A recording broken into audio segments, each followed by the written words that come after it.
Radhe Radhe everyone, जय तुलसी मैया। Friends, आज की वीडियो में मैं आपको तुलसी जी के विवाह की कथा सुनाऊंगी। अगर आपने तुलसी विवाह का व्रत किया है तब तो आप ये कथा सुनेंगे ही, लेकिन अगर आपने व्रत नहीं भी किया है तो देवउठनी एकादशी के दिन आप तुलसी जी की ये कथा जरूर सुनिएगा। तो चलिए तुलसी विवाह की कथा आरंभ करते हैं। बहुत समय पहले की बात है। जालंधर नाम का एक असुर था। जालंधर बहुत पराक्रमी था लेकिन बहुत ज्यादा क्रूर था। जालंधर का मुख्य जो काम था वो ब्राह्मणों को परेशान करना, जीव हत्या करना और धर्म कर्म के जो भी काम है उनमें विघ्न डालना होता था।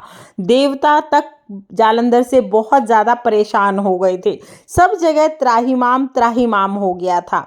तो सारे देवता इकट्ठे होकर भगवान विष्णु के पास पहुंचे और भगवान विष्णु से प्रार्थना करने लगे कि उन्हें जालंधर नाम की इस मुसीबत से बचाएं।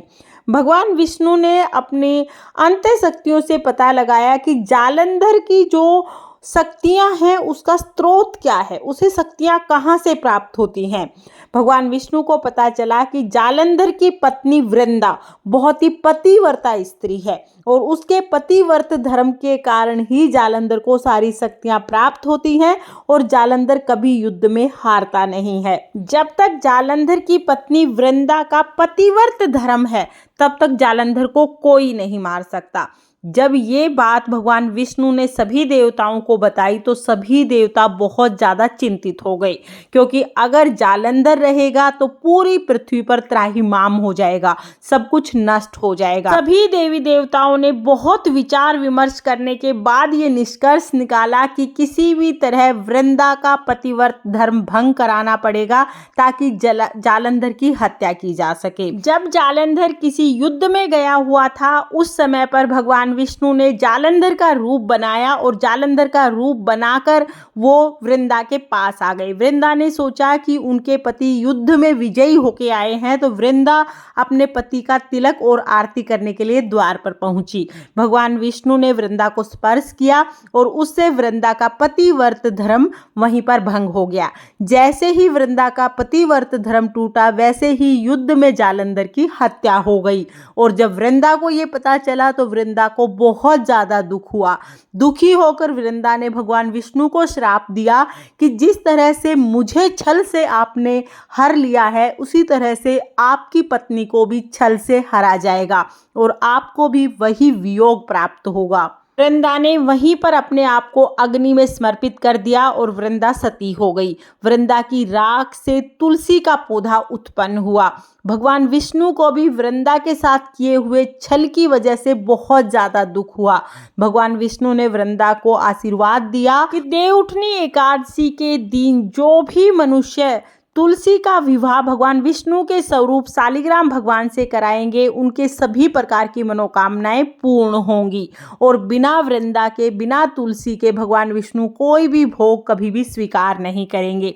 इसके साथ ही भगवान विष्णु शालिग्राम रूप में हमेशा तुलसी जी के पास ही रहेंगे। इस तरह से भगवान विष्णु ने तुलसी जी को यानी वृंदा को आशीर्वाद दिया। तभी से तुलसी जी का विवाह भगवान विष्णु के स्वरूप शालिग्राम भगवान से कराया जाता है और भगवान शालिग्राम हमेशा तुलसी जी के पास रहते हैं।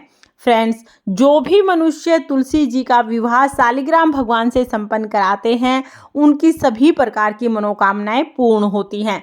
तुलसी जी का विवाह बिल्कुल उसी तरह से कराया जाता है जैसे हम अपनी बेटी का विवाह कराते हैं। देवउठनी एकादशी से कार्तिक पूर्णिमा तक कभी भी तुलसी जी का विवाह करा सकते हैं।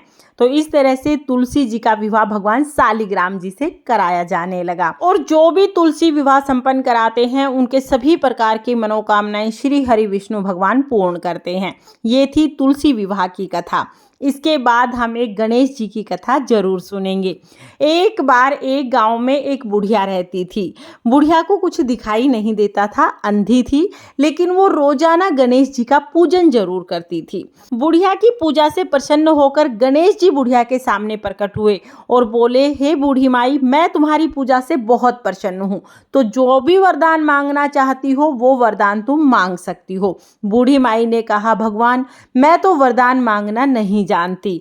तब गणेश जी बोले, कि तुम अपने बेटे, बहू, नाते रिश्तेदार सबसे पूछ लो और उनसे पूछकर विचार करके मांग लेना। मैं कल फिर से आऊँगा। ये कह के गणेश जी अंतर्ध्यान हो गए। बुढ़िया ने अपने बेटे से पूछा, बेटा मैं क्या मांगूं? तो बेटे ने कहा कि माँ बहुत सारा धन मांग ले, तेरी 7 पीढ़ियां बैठी खाएंगी। फिर बुढ़िया ने अपनी बहू से पूछा कि बहू मैं क्या मांगूं?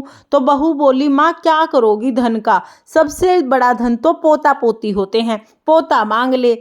फिर बुढ़िया ने अपनी पड़ोसन से पूछा कि मुझे क्या मांगना चाहिए? तो पड़ोसन ने कहा कि क्या करेगी धन का और क्या करेगी पोते का? अपनी आंखें मांग ले, तेरा बुढ़ापा कट जाएगा। अब बुढ़िया सोच विचार करने लगी कि क्या मांगू। सोच विचार करते करते पूरी रात गुजर गई। अगले दिन गणेश जी फिर आए। बोले, बुढ़िया मांग क्या मांगना है? तो बूढ़ी माई बोली कि गणेश जी महाराज मांगना तो मैं ना जानूं, पर आप मुझे बस इतना वरदान दे दो कि मैं अपने सोने के महल में, सोने के पलने में अपने पोते को झूलता हुआ देखूं। अब गणेश जी महाराज तो जोर जोर से हंसने लगे। बोले, बूढ़े माई मैं तो तुम्हें बहुत सीधी समझता था, तुम तो बहुत चालाक निकली, बहुत चतुर निकली। एक ही बात में सब कुछ मांग लिया, धन मांग लिया, पोता मांग लिया और आंखें भी मांग ली। गणेश जी महाराज ने बुढ़िया को सारी चीजें दे दी। बुढ़िया के पास बहुत सारा धन हो गया, पोता हो गया और बुढ़िया की आंखें भी मिल गई। हे गणेश जी महाराज, जैसी बुढ़िया के साथ की वैसी सबके साथ करना और सबके घर को अन्न धन से भर देना। ये थी गणेश जी की कथा। इस तरह से तुलसी विवाह की कथा पूर्ण होती है। कथा सुनने के बाद जो तिल और फूल हमने हाथ में लिए हैं वो तुलसी जी को समर्पित कर देंगे। जय तुलसी मैया। राधे राधे।